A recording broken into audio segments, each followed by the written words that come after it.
Welcome back to some cricket, welcome back to some views, and welcome back to Bullseye with Abhi. So, no prizes for guessing what we have on the menu for today. A big India victory against the minnows of Afghanistan, but yet it was comprehensive in every aspect of the game, and records were tumbling, especially with the bat. Having won the toss, Afghanistan chose to bat without an iota of hesitation. The pitch report had only runs written on that track, and it was unequivocally clear that runs were going to be flowing and that it was an absolute belt.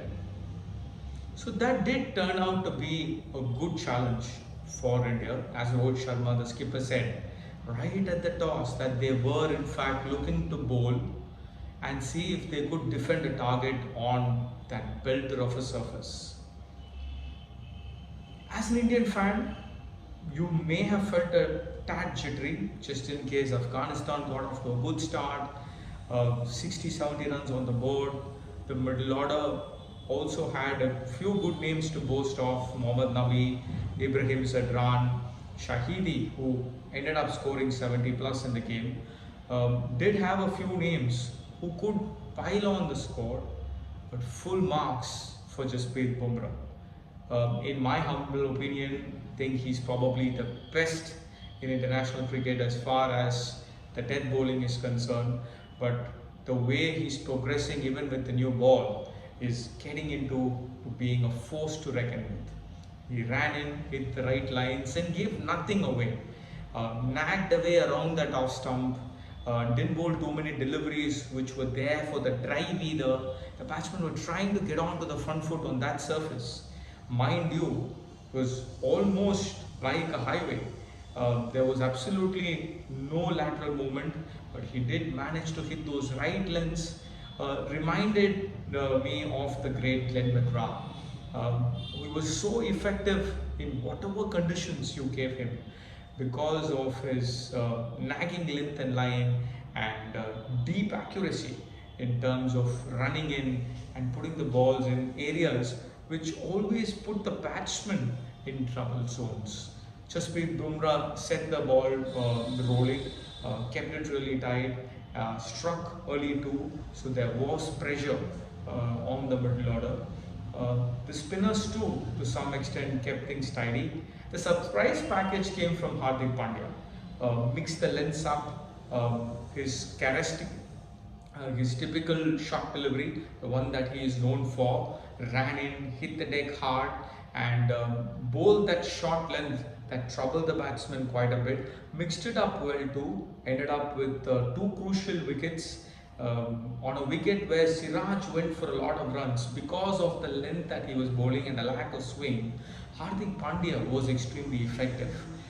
This also helps India, and going forward too, you're seeing that different people are performing well in different games. You saw Kuldeep Yadav and Ravindra Jadeja at Chennai, Jasprit Bumrah and Hardik Pandya putting their hands up here at Delhi. So the bowling is evolving and it looks like a formidable lineup in the bowling too. As things would have it, Afghanistan went on to get about 270 odd, and that was comfortably chastened down by India. The skipper leading from the front, 131. They just chased that down with a loss of 2 wickets. So India won the game comfortably by an 8-wicket margin. Records though were tumbling, and some of the very interesting records is that Rohit Sharma's 63 ball 100 is the fastest by an Indian batsman in ODI World Cup history. Earlier, that record was held by Virender Sehwag against Bermuda. It was an 83 ball 100, and now that is decisively broken by Rohit Sharma's 63 ball 100 against Afghanistan yesterday. Rohit Sharma has also gone past Chris Gale's tally of the most international sixes in all forms of the game, That is something that he would be proud of too. He also now has the record of hitting the most sixes in Asia. So that's another interesting record to look at. So that should help because you've got the top order in prime form. Ishan Kishan too was amongst the runs. Shreyas Iyer got a bat out there. In the next game when Shubman Gill goes up, is available for the India-Pakistan match, it's going to be interesting to see who gets dropped, whether Shreyas Iyer or Ishan Kishan actually makes the cut. The think tank is comfortable with Rahul keeping wickets, and as in you can see slowly but surely, KL Rahul is also coming off his own behind the stumps. The errors are getting minimal, and there's a superb balance to the batting lineup. If you look at the India versus Pakistan game, it's highly likely that Shubman Gill returns, and when he does return, you look at Rohit Sharma and Shubman Gill at the top of the order, Kohli at 3, Shreyas Iyer at 4, KL Rahul at 5, Hardik Pandya at 6, Jadeja at 7, if Ashwin plays, Ashwin at 8. You look at this to be a lot of firepower, extremely formidable with the depth too, and if there's an early batting collapse, you've got somebody like Rahul and Pandya at 5 and 6, which would conceal any kind of shocks just in case there's a top order collapse. So the batting looks extremely formidable. The bowling too, as I said, different bowlers coming good in different games. It's all heating up well. If they do beat Pakistan, then they have another game against South Africa, and with that game they would well and truly have made their way into the semis. So all looks set. They need to keep the momentum going though.